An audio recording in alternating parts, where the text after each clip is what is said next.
Oke teman-teman, sesuai dengan judul di awal tadi, kita akan ngebahas tentang anak berkebutuhan khusus dengan gangguan intelektual. Di awal tadi ada istilah tunagrahita. Nah, apa sih tunagrahita itu? Jadi, tunagrahita adalah kondisi di mana seseorang itu memiliki kemampuan intelektual di bawah rata-rata orang-orang pada umumnya. Atau bisa kita bilang, orang yang terkena masalah gangguan intelektual ini itu memiliki IQ lebih rendah dengan keadaan mentalnya jauh tertinggal dari orang-orang seusia dia. Sehingga teman-teman, hal ini tuh akan ngebuat orang atau anak dengan masalah ini cenderung merasa kesulitan, baik itu dalam berkomunikasi, belajar, mengerjakan tugas, berinteraksi sosial, dan sebagainya. Dan teman-teman tahu nggak nih kalau tunagrahita itu dibagi menjadi 3 loh. Apa aja? Yang pertama, ada namanya tunagrahita ringan atau yang biasa kita kenal dengan debil. Nah, orang pada tingkatan ini memiliki IQ rata-rata 50-70. Dan pada kategori ini, anak itu masih mampu diberi bimbingan dan masih mampu menerima pendidikan seperti anak pada umumnya. Mereka masih bisa membaca, masih bisa menulis, dan juga berhitung. Yang kedua, ada namanya tunagrahita sedang atau yang biasa kita sebut dengan imbesil. Nah, pada kelompok ini, anak itu memiliki IQ rata-rata 30-50. Dan seseorang yang berada pada kondisi ini terkadang dapat kita lihat dari segi fisiknya nih teman-teman, yang sudah mengalami gangguan tertentu. Namun, sebagian di antaranya memiliki kondisi fisik yang normal seperti anak pada umumnya. Dan perlu kita ketahui kalau anak dalam kelompok ini itu memiliki kesulitan dan bahkan hampir nggak bisa lagi dalam proses belajar akademik, baik itu membaca, menulis, dan berhitung. Yang ketiga, ada namanya tunagrahita berat atau yang biasa kita kenal dengan idiot. Nah, anak pada kelompok ini itu sudah termasuk dalam kategori anak yang mampu rawat dengan IQ rata-rata di bawah 30. Dan dalam kondisi ini, anak itu benar-benar tidak mampu lagi menerima pendidikan secara akademik. Karena kemampuan inteligensinya itu yang sangat rendah teman-teman. Dan anak-anak pada kategori ini itu membutuhkan orang lain untuk memperhatikan dirinya sendiri. Faktor penyebab tunagrahita itu ada apa aja sih? Jadi guys, faktor penyebab tunagrahita dibagi menjadi 4 faktor. Yang pertama ada faktor genetik, yang disebabkan oleh kelainan gen atau abnormalitas kromosom. Kelainan ini tidak selalu terlihat dari luar dan bisa terjadi karena kegagalan proses meiosis, seperti kromosom yang tidak berhasil memisahkan diri atau terjadi duplikasi kromosom. Translokasi kromosom juga dapat menyebabkan tunagrahita. Anak yang lahir dari faktor-faktor ini biasanya memiliki sindrom Mongol dan rata-rata memiliki IQ antara 30-50. Yang kedua yaitu faktor keadaan prenatal atau sebelum bayi lahir, yaitu terjadi saat anak-anak berada di dalam kandungan ibunya. Faktor ini merupakan infeksi yang disebabkan oleh virus rubella dan faktor lainnya. Misalnya nih, ibu hamil yang kekurangan gizi, menggunakan obat-obatan, perokok, dan hal-hal lain. Selanjutnya, faktor yang ketiga yaitu faktor saat kelahiran. Keterbelakangan mental yang disebabkan oleh kejadian saat kelahiran termasuk cedera lahir, proses melahirkan yang terlalu lama akibat tulang panggul ibu yang terlalu kecil yang menyebabkan bayi kekurangan oksigen, serta kejadian otak kejepit yang menimbulkan pendarahan pada otak atau biasa disebut anoksia. Faktor terakhir yaitu faktor sosial. Faktor lingkungan sosial dan budaya memiliki dampak besar pada perkembangan intelektual seseorang.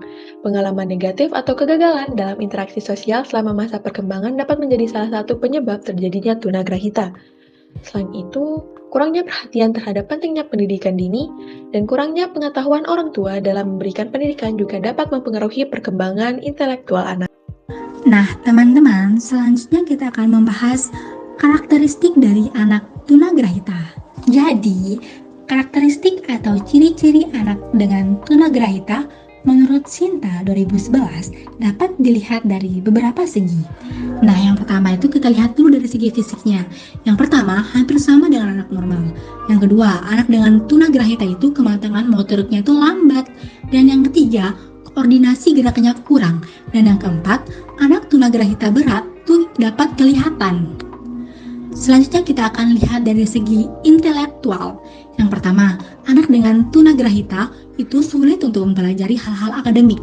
Yang kedua, anak dengan tunagrahita ringan, kemampuan belajarnya itu paling tinggi setara dengan anak normal usia 12 tahun dan dengan IQ antara 50 sampai 70. Yang ketiga, anak tunagrahita sedang. Kemampuan belajarnya itu paling tinggi setara dengan anak normal usia 7 atau 8 tahun dan dengan IQ antara 30 sampai 50. Dan anak dengan tunagrahita berat, kemampuan belajarnya itu setara dengan anak normal usia 3-4 tahun dan dengan IQ 30 ke bawah. Nah, yang terakhir dilihat dari segi sosial dan emosi. Yang pertama, anak dengan tunagrahita itu lebih suka bergaul dengan anak yang lebih muda. Yang kedua, anak dengan tunagrahita itu lebih suka untuk menyendiri. Dan yang ketiga, anak dengan tunagrahita itu lebih mudah untuk dipengaruhi. Dan yang keempat, mereka itu kurang dinamis. Dan yang kelima, mereka itu kurang untuk pertimbangan atau kontrol diri. Dan yang keenam, mereka itu kurang untuk konsentrasi. Dan yang terakhir, mereka itu tidak dapat untuk memimpin dirinya maupun orang lain. Kemudian, untuk memberikan penanganan kepada anak penyandang disabilitas intelektual, maka di sini diperlukan keterlibatan sejumlah spesialis.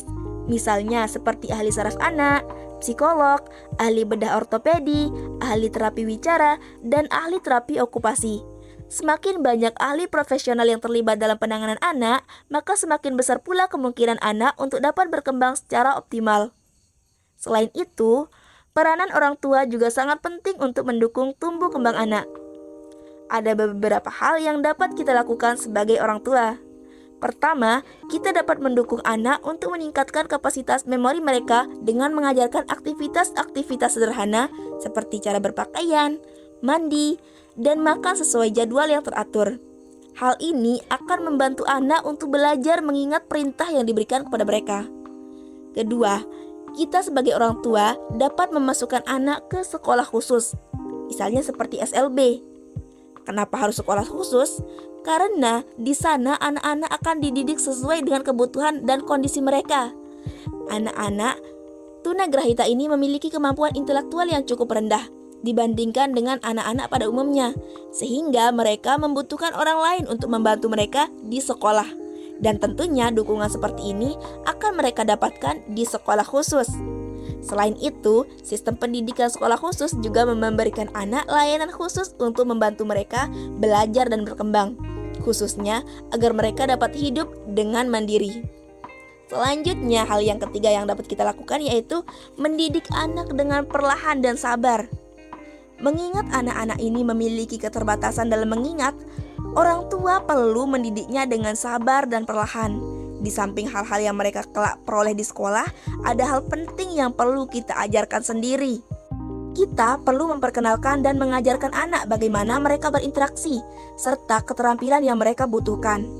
Seperti makan, berpakaian, membersihkan diri, melindungi diri, menggunakan uang, merespon orang lain, dan bersikap terhadap orang lain.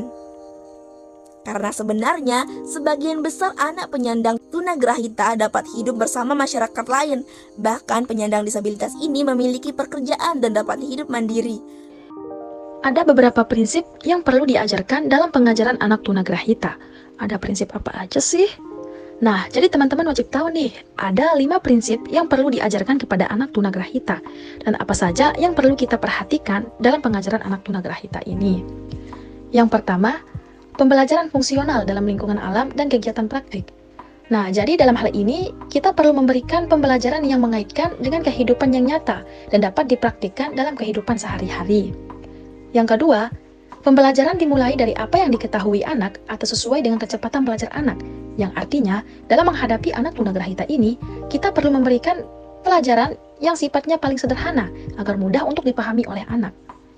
Yang ketiga, memecah keterampilan menjadi bagian-bagian kecil materi pembelajaran konkret.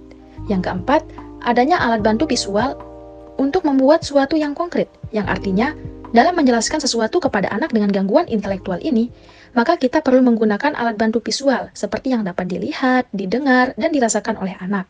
Sehingga hal ini dapat membuat anak lebih mudah untuk memahami apa yang kita ajarkan. Yang kelima, pengobatan sesuai usia perkembangan.